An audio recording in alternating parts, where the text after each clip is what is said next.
Hello welcome to my mini blog. आज आम mess रे बसी बसी भावु था आज गोटे किसी नुआ खाइबा कहीं दिन सारा तो छुट्टी रूम रे बसी बोरिंग हो गलानी।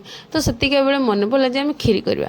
तो खीरी करने तो समस्त सामग्री रूम रे न थाए कहीं घर नुहे मेस रे तो समस्त सामग्री मिलबनी घरे तो मिल जाव बट से मन पड़ा अरुआ चाउल अच्छी मैंने तो खीरी हो पार ना आउ तो किसी दरकार नहीं।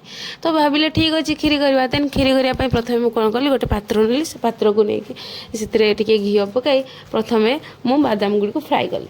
बादाम फ्राए करने से भाविली टे कार्मलाइज करवा कहीं मुझे शुणी कार्मलाइज कले खीर कलर चेंज जाए।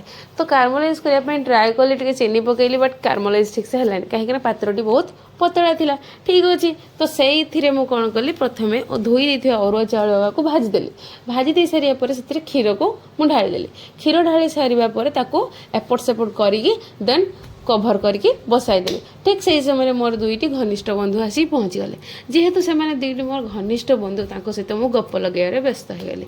देन ठीक से समय भितर आमर जो बसई दी क्षीरी से अधा सीझा हो जाता तेणु अधा सीधा जेहेतु हो जाता मुझे कौन कली पूर्वर फ्राए कर बादाम आउ नड़िया को पकईदेली देन स्वाद अनुसार लुण चीनी पकईदेली तापर पुणी आउ थे कभर करके रखीदी जिते खीरी हो आसला पुणी मु आउ थे कौन कली पुणी आउ गोटे पैन रे मु कार्मलाइज ठीक से कली। तो कार्मलाइज जेहेतु से ठीक से होगला देन से कार्मलाइज को आनी खीरी रे पकईदेली पुणी कलर चेंज होगला आराम से आमर जोटा दरकार था सीटा होगला।